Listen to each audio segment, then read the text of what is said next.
کو ہے۔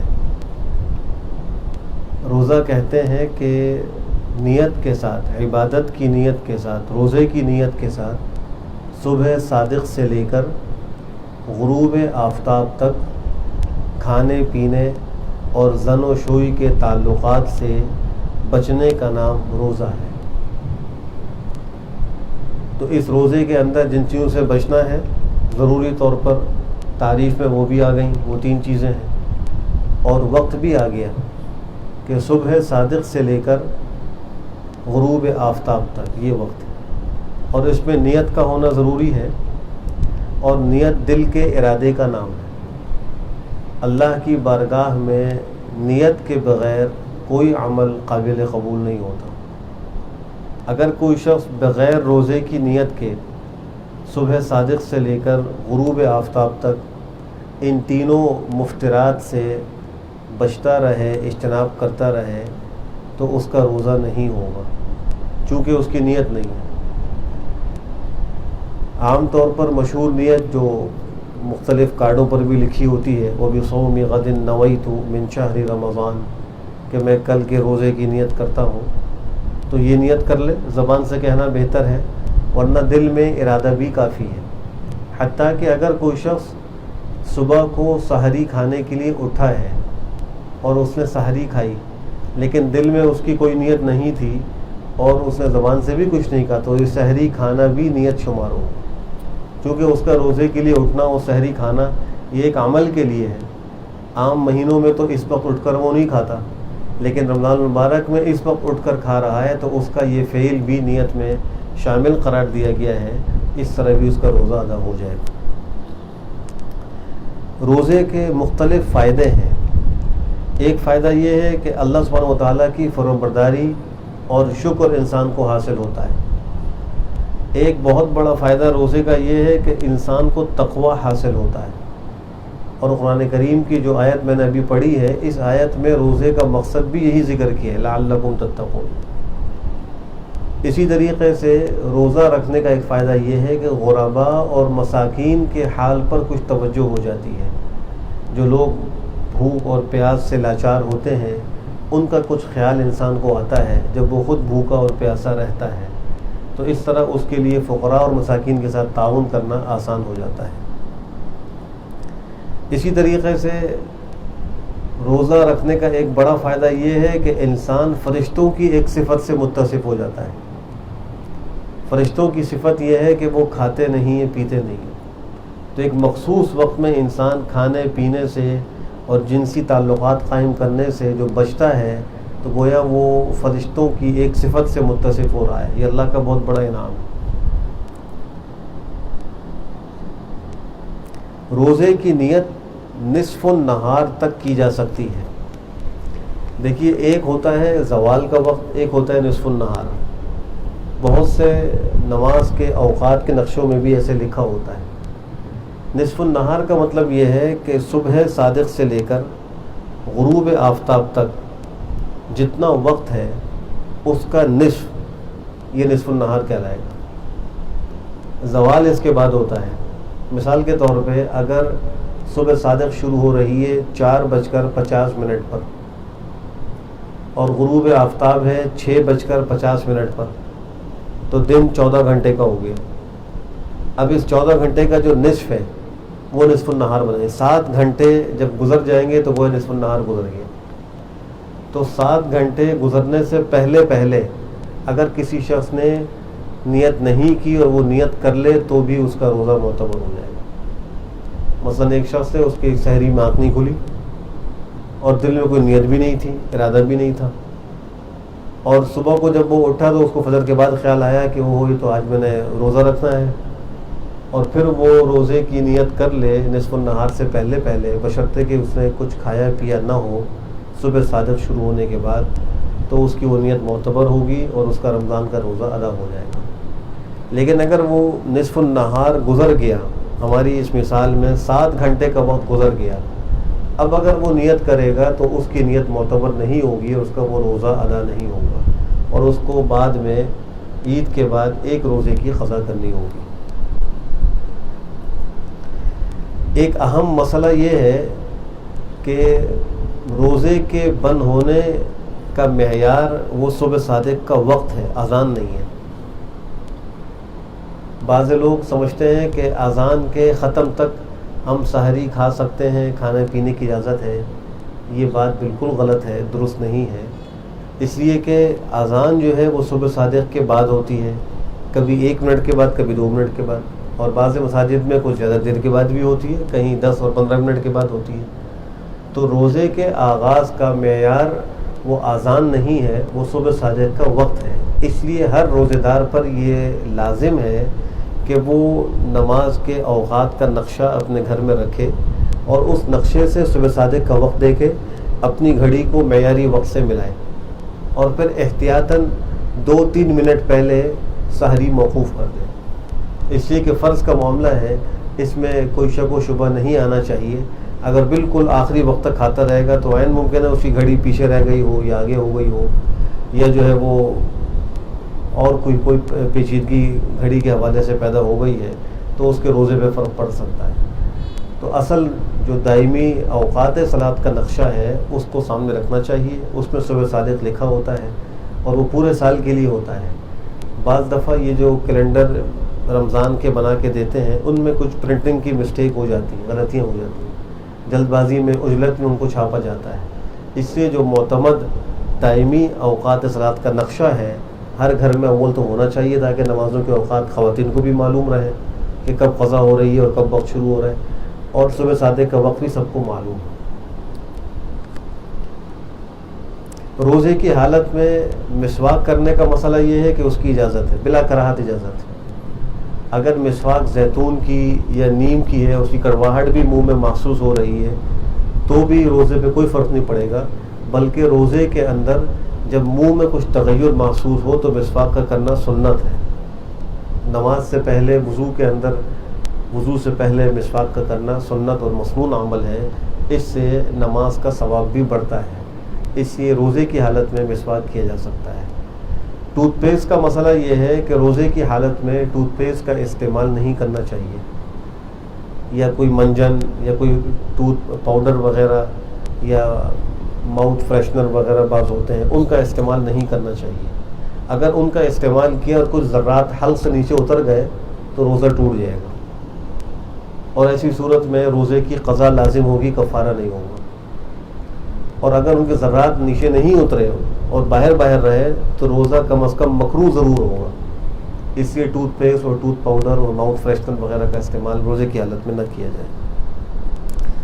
روزے کی حالت میں آنکھ میں سرما لگا سکتے ہیں، چاہے وہ خوشبودار سرما ہی کیوں نہ ہو، اور چاہے اس سرمے کا اثر حلق میں اور لعاب اور تھوک میں محسوس ہو تو بھی روزے پہ کوئی فرق نہیں پڑے گا۔ البتہ مردوں کے لیے بطور زینت کے سرما لگانا یہ مکروہ ہے۔ عورتیں تو زینت کے طور پر خوبصورتی کے لیے وہ سرما لگا سکتی ہیں، لیکن مرد کے لیے روزے کی حالت میں بطور زینت کے سرما لگانا مکروہ ہے۔ اس سے روزہ ٹوٹتا نہیں ہے، مکروہ ہو جاتا ہے۔ لیکن ویسے کوئی آدمی کسی کی عادت ہے کہ وہ دن میں سرما لگاتا ہے تو روزے کی حالت میں وہ لگا سکتا ہے، چاہے وہ خوشبو والا ہو یا بغیر خوشبو والا ہو، اور چاہے اس کا ذائقہ اور اس کا اثر حلق میں محسوس ہو تو بھی روزے پہ کوئی فرق نہیں پڑے گا۔ اسی طریقے سے داڑھی پر یا سر کے بالوں پر یا بدن پر تیل کا لگانا روزے کی حالت میں یہ بھی جائز ہے، اس سے بھی روزے میں کوئی فرق نہیں پڑتا، چاہے وہ تیل خوشبودار ہی کیوں نہ ہو۔ خوشبو کا لگانا، روزے کی حالت میں خوشبو بھی لگا سکتے ہیں، یا بعض لوگ جیسے باڈی اسپرے وغیرہ استعمال کرتے ہیں تو وہ بھی استعمال کر سکتے ہیں، پرفیوم بھی استعمال کر سکتے ہیں۔ البتہ جو دھونی ہوتی ہے، دھواں والی خوشبو، مثلا اگربتی ہے یا لوبان ہے یا عود ہے، تو اس کا دھواں نہ لیں روزے کی حالت میں۔ اگر روزے کی حالت میں اس نے اگربتی جلا کر ناک سے اس کا دھواں کھینچ لیا اندر تو روزہ ٹوٹ جائے گا، یا اس نے لوبان جلایا اور لوبان کو اس نے سونگھ لیا، یا اس نے عود جلا کے اس کو سونگا تو اس سے بھی روزہ ٹوٹ جائے گا، اس سے احتیاط کرنی چاہیے۔ بعض اوقات ایسا ہوتا ہے کہ انسان گھر سے باہر نکلا ہوتا ہے روزے کی حالت میں تو کچھ دھواں وغیرہ، کوئی چیز جل رہی ہے، کوئی گاڑی گزری اس کا دھواں، یا کوئی رکشہ وغیرہ گزرا اس کا دھواں، وہ خود بخود انسان کے حلق میں چلا جاتا ہے یا ناک کے ذریعے حلق تک پہنچ جاتا ہے، تو اس سے روزے پہ کوئی فرق نہیں پڑتا، اس لیے کہ اس سے بچنا انسان کے بس سے باہر۔ تو اگر باہر روڈ پر ہے، کوئی اسپرے وغیرہ کسی نے کیا ہے، اچانک آپ کی ناک میں اس کی کچھ ذرات چلے گئے، خوشبو چلی گئی، تو اس سے روزے پہ کوئی فرق نہیں آئے گا۔ البتہ خود اپنے اختیار سے روزے دار دھوئیں کو اپنے اندر لے تو اس سے روزہ ٹوٹ جاتا ہے اور قضا لازم ہوگی، کفارہ لازم نہیں ہوگا۔ گرمیوں کے روزوں میں بسا اوقات انسان ٹھنڈک حاصل کرنے کے لیے روزے میں غسل کرتا ہے، یا سر کو دھوتا ہے، یا منہ دھوتا ہے، یا کلی کرتا ہے، یا ناک میں پانی ڈالتا ہے، تو یہ سارے عمل کرنے کی اجازت ہے، اس میں کوئی حرج کی بات نہیں، روزے پہ کوئی اثر نہیں پڑتا۔ لیکن روزے کی حالت میں بے چینی اور بے قراری کا اظہار کرنا یہ مکروہ ہے۔ بعض لوگوں کی عادت ہوتی ہے، وہ کہتے ہیں کہ بڑی گرمی ہے، بڑا روزہ لگ رہا ہے، بڑی مشقت ہو رہی ہے، اس قسم کی باتوں سے روزہ مکروہ ہو جاتا ہے، اس سے بچنا چاہیے۔ لیکن ویسے ٹھنڈک حاصل کرنے کے لیے کوئی غسل وغیرہ کر لے، یا سر پر پانی ڈال لے، یا گیلا تولیہ رومال سر پہ رکھے، دوپہر کی گرمی میں نماز کے لیے آ جائے، تو اس سے روزے پر کوئی فرق نہیں پڑتا۔ روزے کی حالت میں وضو کرتے وقت جب انسان کلی کرتا ہے تو اس کلی کے پانی کو ایک دفعہ باہر جب وہ نکال دے، پانی نکالنے کے بعد ایک دفعہ اندر کی تری کو تھوک دے، تو اب بار بار اس تری کو تھوکنے کی ضرورت نہیں ہے۔ اگر کوئی ٹھنڈک محسوس ہوتی ہے یا حلق میں کچھ جاتا ہوا محسوس ہوتا ہے تو روزے پہ کوئی فرق نہیں پڑے گا۔ یعنی کلی کا پانی گرانے کے بعد ایک دفعہ تھوک دے، تو ایک دفعہ تھوکنے کے بعد بار بار تھوکنا شرط نہیں۔ بعض لوگ جو ہے وہ روزے کو بچانے کے لیے بار بار جا کر تھوکتے ہیں، اس کی ضرورت نہیں ہے۔ اگر کسی شخص نے کان کے اندر کوئی دوا ڈالی ہے یا تیل ڈالا ہے تو کان میں دوا ڈالنے یا تیل ڈالنے سے روزہ فاسد ہو جائے، روزہ ٹوٹ جائے۔ ایسی صورت میں اس کو قضا کرنی پڑے گی، کفارہ لازم نہیں ہوگا۔ کوئی شخص ہے وہ روزے کی حالت میں بھول کر کھا پی رہا ہے، اس کو روزہ یاد نہیں ہے، تو بھول کر کھانے پینے سے روزہ نہیں ٹوٹتا، بشرطے کہ جیسی اس کو خیال آئے کہ میرا روزہ ہے تو اس وقت جو اس کے منہ میں کھانا پینا موجود ہو اس کو فوراً تھوک دے۔ اگر روزہ یاد آنے کے بعد منہ کے اندر موجود اس نے نوالے کو یا پانی کے گھونٹ کو حلق سے اتار لیا تو اس کا روزہ ٹوٹ گیا ہے، اس لیے اس سے تو احتیاط کرنی چاہیے۔ اب اس میں دوسرا مسئلہ یہ ہے کہ اگر روزے دار اس طرح بھول کر کھا پی رہا ہے تو اس کو یاد دلانا چاہیے یا نہیں؟ کچھ آدمی دیکھ رہے ہوتے ہیں کہ یہ آدمی روزے میں کھا پی رہا ہے، تو اس کے اندر یہ تفصیل ہے کہ اگر وہ آدمی جو بھول کر کھا پی رہا ہے وہ کمزور ہے، بڑی عمر کا ہے اور روزہ رکھنے سے اس کو ذوف لاحق ہوتا ہے، تو ایسوں کو یاد دلانا مناسب نہیں ہے، ان کو کھانے دیں۔ جو بھول کر کھا رہا ہے تو اس کو کھانے دیا جائے، اللہ اس کو کھلا رہے ہیں اور پلا رہے ہیں، اس کے روزے پہ کوئی فرق نہیں پڑے گا۔ لیکن اگر جوان اور طاقتور صحت مند آدمی ہے تو ایسی صورت میں اس کو یاد دلانا یہ ضروری ہے کہ یاد دلا دیا جائے۔ اگر کوئی آدمی اس کو نہ یاد دلائے تو ایسی صورت میں مکروہ تحریمی ہے، اس آدمی کو بھی جو ہے وہ ایک مکروہ تحریمی کا ارتکاب بھی کر رہا ہے اور اس کی سزا اس کو بھگتنی ہوگی، اس کو یاد دلا دینا چاہیے۔ تو یہ تفصیل ہے، اگر وہ صحت مند ہے، جوان ہے، تو اس کو یاد دلا دیا جائے اور وہ فوراً تھوک دے جو کچھ کھا رہا ہے، اور اگر بوڑھا ہے، کمزور ہے، تو اس کو یاد نہ دلایا جائے۔ روزے کی حالت میں جان بوجھ کر کھانے پینے سے یا جان بوجھ کر زن و شوئی کا تعلق قائم کرنے سے روزہ ٹوٹ جاتا ہے، قضا اور کفارہ دونوں لازم ہوتے ہیں۔ قضا تو ایک روزے کی ایک ہی روزہ ہے، اور کفارہ جو ہے وہ ایک روزے کا سب سے پہلے تو ایک غلام آزاد کرنا ہے، لیکن آج کل غلام باندیاں نہیں ہیں، انسان کے بس سے باہر ہے، تو پھر اب اس کے لیے دوسرے مرحلے میں 60 دن کے لگاتار روزے رکھنے ہیں، یہ کفارہ ہے۔ ان 60 دن کے روزوں میں اگر ایک دن کا بھی ناغہ ہو گیا تو یہ کفارہ کالعدم شمار ہوگا، دوبارہ اثر نو اس کو کفارے کے روزے رکھنے ہوں۔ اگر ان کفاروں کے روزوں میں عید کا دن آ گیا، اس سے فرق ہو گیا، یا کفارے کے روزوں کے دوران وہ بیمار ہو گیا، تو بھی اس صورت میں کفارے کے روزے اثر نو رکھنے ہوں گے اور وہ آگے روزے مکمل نہیں کر سکتا، بلکہ بعد میں 60 روزے اکٹھے کر کے رکھے۔ اس سے اندازہ لگا لیا جائے کہ شریعت کی نگاہ میں روزہ رکھ کر توڑنا یہ کتنی معیوب بات ہے، اس کے لیے سزا بڑی سخت رکھی ہے۔ البتہ کہ کسی خاتون نے ایسا کوئی ارتکاب کیا کہ جس سے اس کے ذمے قضا اور کفارہ دونوں لازم ہو گئی، تو ایسی صورت میں اس کے جو مخصوص ایام ہوتے ہیں ان کے وقفے سے کفارے کے روزے پر فرق نہیں پڑے گا، اور اس کا جو تسلسل ہے وہ باقی رہے گا. وہ صرف اس کے وہ مخصوص ایام کا شریعت نے اعتبار کیا ہے کہ اس سے بچنا عورت کے بس سے باہر ہے. لہذا اگر وہ اس کو لاحق ہوتے ہیں کفارے کے روزوں کے دوران تو اس فرق سے اس کے تسلسل میں فرق نہیں آئے گا، تو پھر ان دنوں میں روزہ چھوڑ دے، جیسی پاک ہو جائے پھر روزہ شروع کر دے اور 60 مکمل کر لے تو اس کا کفارہ پورا ہو جائے گا. اور اگر کوئی آدمی جس پر قضا اور کفارہ دونوں لازم ہیں اور وہ روزہ رکھنے کی طاقت نہیں رکھتا، تو ایسی صورت میں وہ 60 مسکینوں کو کھانا کھلائے. لیکن اگر کسی کو روزہ رکھنے کی طاقت ہے تو وہ 60 مسکینوں کو کھانا نہیں کھلا سکتا، اس کا کفارہ ادا نہیں ہوگا. کوئی یہ سمجھے کہ میرے پاس تو مال ہے، میں کفارے میں لوگ غریبوں کو کھانا کھلا کر کفارہ ادا کر لوں گا، تو اس طرح نہیں ہوگا. بلکہ اگر وہ روزہ رکھنے کی طاقت رکھتا ہے تو اس کو روزے ہی رکھنے پڑیں گے کفارے کے، اور روزے کی طاقت نہیں ہے تو پھر وہ 60 مسکینوں کو کھانا کھلا سکتا ہے. اور اس میں یہ بھی جائز ہے کہ ایک ہی مسکین کو 60 دن کے لیے مقرر کر لے کہ تم آؤ صبح و شام تم کو میں کھانا دوں گا. اور یہ بھی ممکن ہے کہ 60 مسکینوں کو اکٹھے جمع کر کے صبح و شام کا کھانا 2 وقت کا وہ کھلا دے، تو اس کی بھی اجازت ہے. لیکن ایک ہی فقیر کو 60 مسکینوں کے کھانے کی رقم نہیں دے سکتا. ایک مسکین کو ایک دن میں صبح و شام کا کھانا کھلانا ہوگا یا اس کی قیمت دینی ہوگی.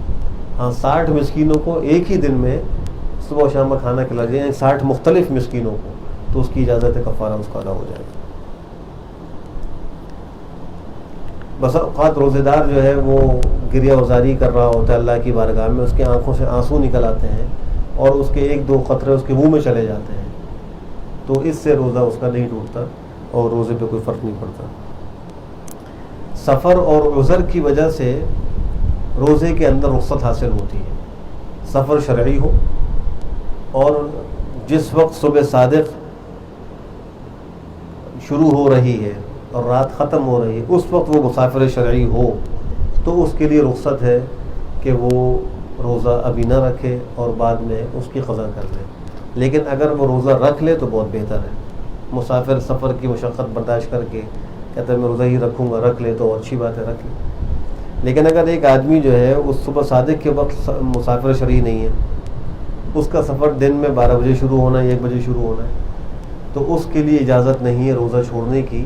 اس کو تو روزہ رکھنا ہی پڑے گا، اور روزے کے دوران جو سفر اب اس کو پیش آ رہا ہے تو اس سفر کی وجہ سے وہ روزہ توڑ نہیں سکتا، اس کو روزہ پورا کرنا ہوگا. روزہ توڑنے کی صورت میں اس پر بھی وہ قضا اور کفارے وغیرہ آ جائیں گے. اگر کوئی آدمی اتنا بیمار ہو کہ وہ روزہ نہیں رکھ سکتا اور اس بیماری سے شفا یابی کی امید بھی نہیں ہے، اس کو خدا نخواستہ کوئی شدید مرض لاحق ہے، یا وہ انتہائی بوڑھا ہو چکا ہے اور وہ کمزور ہو چکا ہے، روزے کی ہمت و طاقت نہیں ہے، تو وہ روزے کا فدیہ دے سکتا ہے. لیکن اگر معمولی بیماری آئی اور عارضی بیماری آئی اور اس کی وجہ سے وہ روزہ نہیں رکھ سکا تو وہ ابھی فدیہ نہیں دے گا، بلکہ وہ صحت کا انتظار کرے گا اور بعد میں اس کی وہ قضا کرے گا. لیکن اگر اس کو صحت کی امید نہیں ہے تو ایسی صورت میں فدیہ دے گا. ایک روزے کا فدیہ 1 صدقہ فطر کے برابر ہے، یعنی 1.25 سیر گندم یا اس کی قیمت. اور اگر کھجور یا جو سے دے رہا ہے تو 1 صاع یعنی تقریباً 3.5 سیر، یہ سے کچھ زیادہ وہ بنتا ہے.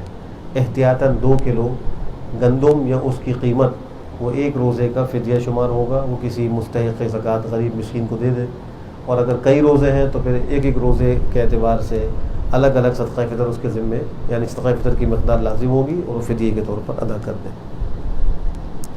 روزے کی حالت میں اگر انجیکشن لگانے کی ضرورت ہو تو اس سے روزہ نہیں ٹوٹتا، چاہے وہ گوشت میں لگے یا وہ جو وینز ہیں ان کے اندر لگے، دونوں صورتوں میں روزے پہ کوئی فرق نہیں پڑتا. چاہے وہ طاقت کا انجیکشن لگوایا جائے، اگر ایک آدمی کو کمزوری لاحق ہو رہی ہے اور وہ جا کر طاقت کا انجیکشن لگوا لیتا ہے تو اس میں کوئی حرج کی بات نہیں. لیکن بلا عذر کے طاقت کا انجیکشن لگوانا مکروہ ہے، اس سے کراہت آتی ہے، روزہ ٹوٹتا نہیں ہے. ایسے ہی اگر ڈرپ لگانے کی ضرورت پڑ گئی ہے خدا نہ خاصہ روزے کی حالت میں، تو ڈرپ کے لگانے سے بھی روزہ نہیں ٹوٹتا. سانس کے مریض جن لوگوں کو انہیلر یا وینٹولین وغیرہ لینے کی ضرورت ہوتی ہے، اگر وہ روزے کی حالت میں یہ لے لیں گے تو اس سے ان کا روزہ ٹوٹ جائے گا۔ انہیلر وغیرہ کا استعمال سے سانس کا مریض اگر اس کو استعمال کرے تو اس کا روزہ فاسد ہو جائے گا اور اس کو بعد میں قضا کرنی پڑے گی۔ روزے کی حالت میں تمباکو کھانے سے بھی روزہ ٹوٹ جائے گا، اور اس طریقے سے سگریٹ پینے سے بھی روزہ ٹوٹ جائے گا۔ ان دونوں صورتوں میں ان روزوں کی قضا لازم ہوگی۔ روزے کی حالت میں کبھی انسان کو قے ہو جاتی ہے، اگر اس کو قے ہوئی ہے، خود بخود ہوئی ہے، چاہے وہ منہ بھر کر ہی کیوں نہ ہو، اس سے اس کے روزے پہ کوئی فرق نہیں پڑے گا، اس کا روزہ بالکل صحیح رہے گا۔ اور اگر وہ اپنے قصد اور ارادے سے قے کرتا ہے، حلق میں انگلی وغیرہ ڈال کر قے کرتا ہے، اور پھر وہ قے منہ بھر کر ہو، منہ بھر کر قے وہ کہلاتی ہے جس کے روکنے پر انسان قادر نہ ہو، اتنی زیادہ قے ہو کہ اس کو روک نہ سکے، یہ منہ بھر کر قے ہے۔ تو اگر وہ خود اپنے قصد اور ارادے سے قے کرے اور وہ منہ بھر کر ہو تو روزہ فاسد ہو جائے گا، اور اگر وہ منہ بھر سے کم ہے تو روزہ فاسد نہیں ہوگا، چاہے اس نے قصد ہی سے، ارادے ہی سے قے کیے۔ کبھی ایسا ہوتا ہے کہ کچھ ذائقہ وغیرہ منہ میں محسوس ہوتا ہے، سحری کے بعد عام طور پر یہ مسئلہ پیش آتا ہے کہ نماز پڑھی، سجدے میں گئے تو کچھ حلق میں ذائقہ سا محسوس ہوتا ہے جو کھایا پیا ہے یا منہ میں کبھی آ جاتا ہے، تو اگر وہ خود آیا اور خود چلا گیا تو اس سے روزے پہ کوئی فرق نہیں پڑتا۔ کبھی ایسا ہوتا ہے کہ بلا اختیار تھوڑی سی قے حلق تک آتی ہے، خود بخود واپس چلی جاتی ہے، تو اس سے روزے میں کوئی اثر نہیں پڑتا۔ لیکن اگر اس کے منہ میں آ گئی تو وہ تھوک دے، اب اپنے قصد ارادے سے اندر لے کر نہ جائے، اس سے روزے پہ اثر پڑ سکتا ہے۔ روزے کی حالت میں اگر کسی کو غسل کی حاجت ہو جائے تو وہ غرغرہ نہ کرے، یعنی کلی کرتے وقت غرارے نہ کرے، اس لیے کہ اس صورت میں پانی حلق سے نیچے جانے کا امکان ہے، وہ خالی کلی کر لے، اور اگر پانی اس نے غرغرہ کیا اور حلق سے اتر گیا تو اس کا روزہ فاسد ہو جائے گا۔ ایسے ہی ناک میں جب پانی ڈالے روزے کی حالت میں، غسل کی حاجت ہو، یعنی غسل واجب کی بات ہو رہی ہے، تو ایسی صورت میں وہ سانس کے ذریعے پانی کو اوپر نہ کھینچے، بلکہ صرف ناک میں پانی ڈال کر ناک کے حصے کو تر کر لے۔ اگر اس نے اوپر کھینچا اور پانی حلق میں چلا گیا تو اس سے بھی اس کا روزہ فاسد ہو جائے گا۔ اللہ سبحانہ و تعالی ہم سب کو صحیح طریقے سے روزہ رکھنے کی توفیق نصیب فرمائے۔ روزے کے حوالے سے کسی کے ذہن میں کوئی سوال ہو تو دعا کے بعد وہ مجھ سے رابطہ کر سکتے ہیں۔ الحمدللہ رب العالمین والعاقبۃ یا رب لک الحمد کما ینبغی لجلال وجهک وعظیم سلطانک، اللہم سلمنا لرمضان وسلم رمضان لنا وسلمہ لنا متقبلا۔ اے اللہ ارحم الراحمین، ہم سب کو خیر و عافیت کے ساتھ اس ماہ مبارک تک پہنچا دیجیے۔ اے اللہ رمضان المبارک سے خوب استفادے کی توفیق نصیب فرما، صحیح طریقے سے روزے رکھنے، تراویح پڑھنے اور عبادات کرنے کی توفیق نصیب فرما۔ رمضان المبارک کے ایک ایک لمحے کو قیمتی بنانے کی توفیق نصیب فرما۔ اے اللہ غفلت سے اور وقت کے ضیاع سے ہم سب کی حفاظت فرما۔ اے اللہ جو بیمار ہیں ان کو شفا، صحت، عافیت نصیب فرما۔ اے اللہ یہ جو وبا پھیلی ہوئی ہے ساری دنیا میں، اے اللہ اس وبا کو زائل فرما۔ اے اللہ امت پریشان ہے، اے اللہ ان کی پریشانی کو دور فرما۔ اے اللہ جو صحت مند ہیں ان کی صحت کی حفاظت فرما۔ اے اللہ ہمارے مرحومین کی کامل مغفرت فرما۔ اے اللہ ارحم الراحمین، جو کسی مشکل میں ہے، پریشانی میں ہے، آپ علیم و خبیر ہیں، سب کی مشکلات کو حل فرما۔ اے اللہ سب کی پریشانیوں کو دور فرما۔ اے اللہ سب کو مقاصد حسنہ میں کامیاب و کامران فرما۔ سبحان ربک رب العزة عما یصفون وسلام علی المرسلین والحمد للہ رب العالمین، وصلی اللہ وسلم علی خیر خلقہ محمد وعلی آلہ وصحبہ اجمعین برحمتک یا ارحم الراحمین۔